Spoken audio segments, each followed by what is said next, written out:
Hello my dear friends, you're in the Military Summary channel, and this short video we're going to discuss the most important events that took place during the previous night of the local time. We have a lot of very interesting updates, so let's start. And the most important updates and events are connected with the President of Russian proposal. I remind you that yesterday the President of Russia, during a speech at a meeting with senior staff of the Ministry of Foreign Affairs, announced the conditions for starting negotiations with Ukraine. And the most important, condition is that the armed forces of Ukraine must be completely withdrawn from the territory of DPR and LPR, as well as the Kherson and Zaporozhye regions. And this morning we start receiving the first reactions from the Western leaders, including the President of Ukraine. And as for the President of Ukraine, Putin's ceasefire offer cannot be trusted. That was official statement of the President of Ukraine. Of course, the Russians doesn't consider Zelensky as a real legal power in Ukraine. They consider just a parliament as a legal power, and of course, the Russians will accept just the position of the parliament of Ukraine. Of course, it's very interesting to understand the reaction of the United States of America. We got first, statements from this country. The new proposal of the Russian Federation on Ukraine is unacceptable for the international community. The US Deputy Representative to the United Nations. We have reported the statement of the Russian representative in the United Nations Organization.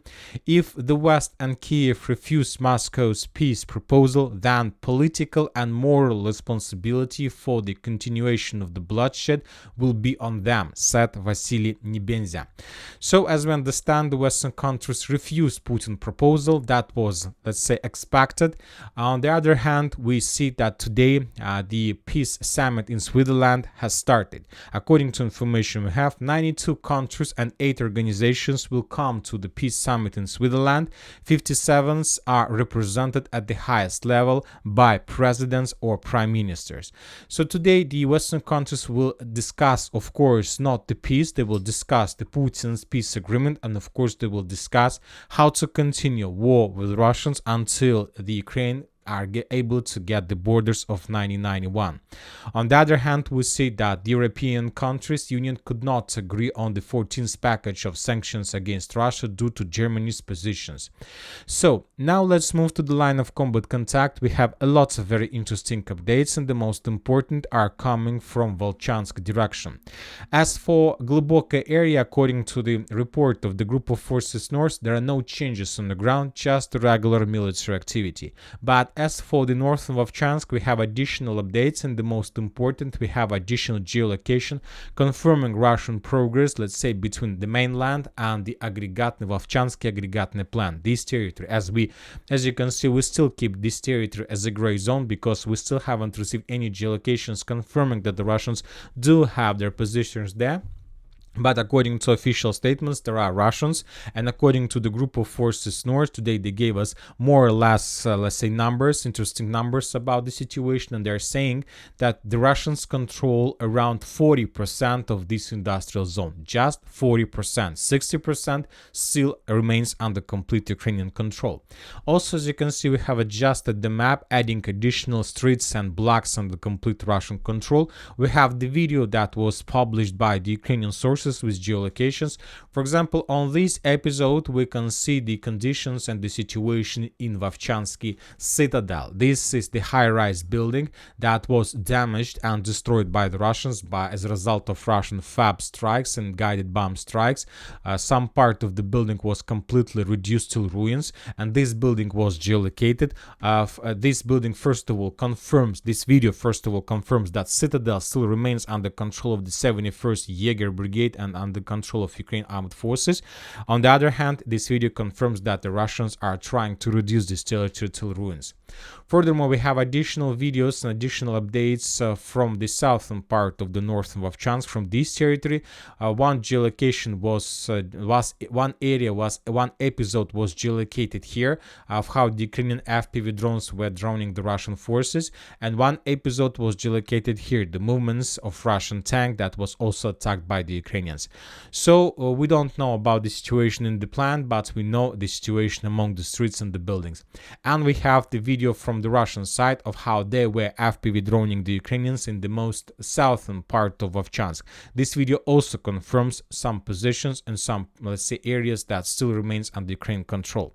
So this is the current situation. Another important thing that was published by the Russians is that Ukrainians during the previous night have redeployed significant number of forces in the north of Volchansk with the purpose to, let's say, counterattack and to force the Russians to fall back. Obviously, there are going to be very heavy clashes because the Ukrainians are not going to fall back from the north of Volchansk. They will fight for this territory till the end. It's not very suitable and comfortable for the Ukrainians to fight because anyway they need to cross rivers, they need to use water barriers, to use pontoon bridges to support normal level of resistance in the north of Volchansk. In comparison with the Russians, they don't have such problems. So even from this perspective, it's much more easier for the Russians to offend the Ukrainian forces. The only thing that makes Ukrainian life easier is the citadel that still remains under their complete control. Now let's move further. We have additional updates from different directions. The Russians continue offensive operation in the area between Kislovka, Kotляровka, Krakhmalna, Tabaevka, Berestova. During the previous 24 hours, the Russians managed to improve their positions a bit. We have at least geolocations confirming additional Russian progress here. For example, in this video, we can see the movements of Russian armored vehicle through the fields that was damaged and destroyed by the Ukrainian FPV drone. This video confirms the Russian attempts to improve their positions around Berestova and probably to get Peaceless from the south.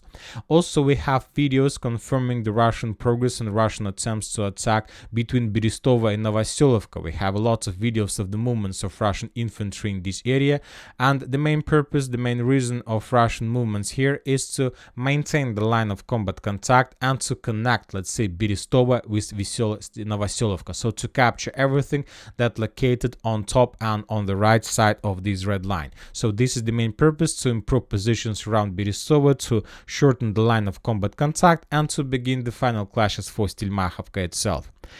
Furthermore, the Russians published significant number of videos of how they were bombing and attacking the Ukrainian forces to the west of Kislovka, Kotляровka, including, and the most important, the Russians were bombing the bridge that located to the west of Kislovka, Kotляровka, and currently this bridge is the main defense belt, the main stronghold of the armed forces of Ukraine in this direction. Now let's move further. We have additional updates from Chasiv Yar, just one video. In this video, for example, we can see the way how the Russians are storming the Volchansk citadel. The same methods, the same things the Russians are using here, the same they're using in, let's say, Volchansk direction, just heavy artillery strikes, aviation strikes, tool flamethrower strikes on the citadels.